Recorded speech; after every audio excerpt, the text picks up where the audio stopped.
تو اللہ رب العالمین نے یہاں پر یہ بات ارشاد فرما دی ہے کہ لوگوں، تم میں سے کوئی آدمی کسی دوسرے بندے کی غیبت نہ کرے۔ آپ صلی اللہ علیہ وسلم نے ایک دفعہ اپنے دوستوں سے پوچھا کہ میرے صحابہ، تم جانتے ہو غیبت کس کو کہتے ہیں؟ صحابہ کرام رضوان اللہ تعالی علیہم اجمعین نے جواب دیا کہ اللہ اور اس کا رسول ہی بہتر جانتے ہیں۔ تو آپ صلی اللہ علیہ وسلم نے فرمایا کہ غیبت یہ ہے کہ آدمی مسلمان بھائی کا تذکرہ اس کی پیٹھ کے پیچھے اس انداز کے اندر کرے کہ اگر اس کو بات معلوم ہو جائے تو اس کو ناگوار گزرے۔ صحابی رسول صلی اللہ علیہ وسلم نے سمجھنے کے لیے سوال اٹھایا کہ اللہ کے رسول، اس کی جس برائی کا تذکرہ کیا جا رہا ہو، حدیث کا یہ مفہوم ہے کہ اگر اے اللہ کے رسول اس کی جس برائی کا تذکرہ کیا جا رہا ہو، یہ اگر اس کے اندر پائی جاتی ہو تو آپ صلی اللہ علیہ وسلم نے ارشاد فرمایا تب ہی تو غیبت ہے۔ اگر یہ برائی، یہ عیب اس کے اندر نہیں پایا جا رہا کہ جو اس کے بارے میں ذکر کیا جا رہا ہے، تو پھر تو یہ بہتان ہوگا، یہ تہمت ہوگی، جو غیبت سے بھی زیادہ شدید اور زیادہ بڑا گناہ ہے۔ تو اس حدیث سے ہمارے سامنے یہ بات آ جاتی ہے کہ ہم ہر مسلمان کے پیچھے ایسی باتیں کر سکتے ہیں، اس کی پیٹھ کے پیچھے ایسی باتیں کر سکتے ہیں کہ جب اس کو معلوم ہو جائے تو اس کا دل خوش ہو جائے، یا کم از کم اس کا دل ناراض نہ ہو، ناگواری اس کے دل کے اوپر نہ گزرے، اس کی دل آزاری نہ ہو۔ یہ غیبت کس قدر شدید ترین ایک گناہ ہے۔ آپ صلی اللہ علیہ وسلم نے ارشاد فرمایا الغیبت اشد من الزنا، کہ غیبت زنا سے بھی بدتر، سخت تر گناہ ہے۔ صحابہ کرام رضوان اللہ تعالی علیہم اجمعین نے سوال اٹھایا اللہ کے رسول وہ کیسے؟ تو آپ صلی اللہ علیہ وسلم نے فرمایا کہ جب آدمی سے زنا ہو جاتا ہے، آدمی اللہ سے معافی مانگ لیتا ہے، اللہ معاف کر دیتا ہے، لیکن غیبت کے گناہ کو اللہ رب العالمین اس وقت تک معاف نہیں فرماتا جب تک کہ بندہ جس کی اس نے غیبت کی ہے جا کر کے اس سے معافی تلافی کر نہ لے۔ علماء نے وضاحت کے اندر یہ بات سمجھائی ہے کہ اگر آدمی کو یہ بات معلوم ہو جائے کہ میں نے جس کی غیبت کی اس کے علم میں آ چکا ہے،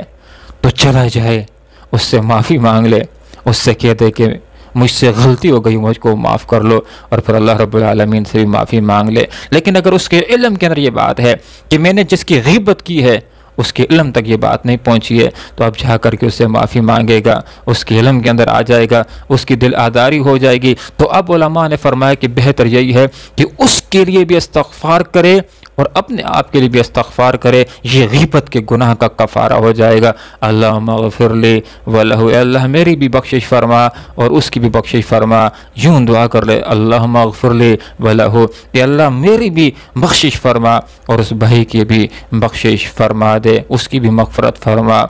یہ غیبت کرنا کس قدر ایک شدید ترین گناہ ہے اور کس قدر ایک گناہونہ پن ہے، یہاں پر سورہ حجرات کے اندر اللہ رب العالمین نے ارشاد فرمایا کہ تم میں سے کوئی آدمی کسی کی غیبت نہ کرے۔ فرمایا کیا تم میں سے کوئی پسند کرتا ہے کہ وہ اپنے مردہ بھائی کا گوشت کھائے، زندہ بھی نہیں مردہ، اور پرائے بھی نہیں اپنا بھائی؟ فرمایا فکر تو مجھ سے تم گن کھاتے ہو۔ تو جب تمہیں اس کام سے گن آتی ہے تو دوسروں کی غیبت کرنے سے بھی تمہیں گن آنی چاہیے، لہذا تمہیں غیبت کرنے سے، دوسروں کے پیٹھ کے پیچھے باتیں کرنے سے اپنے آپ کو بچانا چاہیے۔ دوسروں کا تذکرہ کیا جائے ان کی پیٹھ کے پیچھے تو بہتر انداز کے اندر، اچھے انداز کے اندر ان کی گفتگو کی جائے۔ جب کسی آدمی کو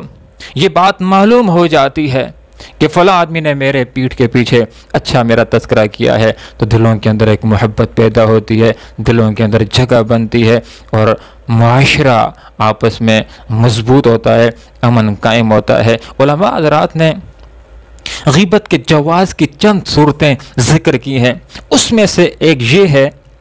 کہ اگر کسی آدمی کے ساتھ ظلم ہو جاتا ہے تو وہ آدمی جا کر کے عدالت کے اندر، جج کے سامنے،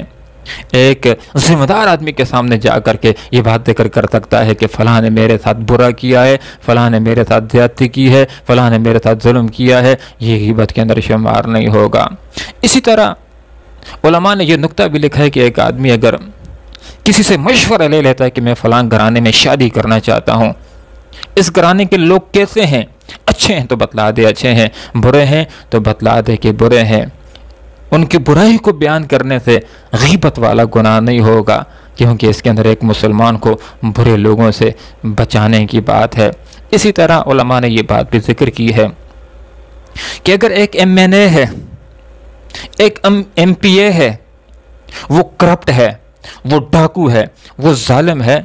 تو اس کے بارے میں لوگوں کو بتلایا جا سکتا ہے کہ فلاں آدمی اچھا آدمی نہیں ہے، تاکہ آئندہ لوگ اپنے اس کے شر سے اپنے آپ کو بچا سکیں، اپنے آپ کے اوپر مسلط ہونے سے اپنے آپ کو محفوظ رکھ سکیں، اس کے ظلم سے اپنے آپ کو بچا سکیں۔ اسی طرح علماء نے یہ بات بھی ذکر کی ہے کہ معاشرے کے اندر ایک بد کردار آدمی ہو، ایک برا آدمی ہو، ایک ظالم آدمی ہو، ایک باغی آدمی ہو، ایک سرکش آدمی ہو، اور سمجھانے سے سمجھتا نہ ہو، نصیحت پکڑنے والا نہ ہو، تو اس کے بارے میں لوگوں کو بتلایا جا سکتا ہے کہ فلاں آدمی برا ہے، تاکہ لوگ اپنے آپ کو اس کے شر سے محفوظ رکھ سکیں۔ اس سے بھی اس کی برائی بیان کرنے سے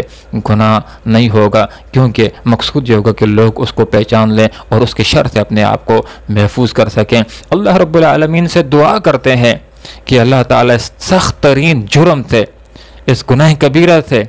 اس غیبت سے ہم سب کو محفوظ فرمائے، تاکہ ہماری نیکیاں محفوظ ہو سکیں، آخرت میں ہمیں کام آ سکیں۔ اللہ عمل کی توفیق عطا فرمائے۔ وآخر دعوانا ان الحمدللہ رب العالمین۔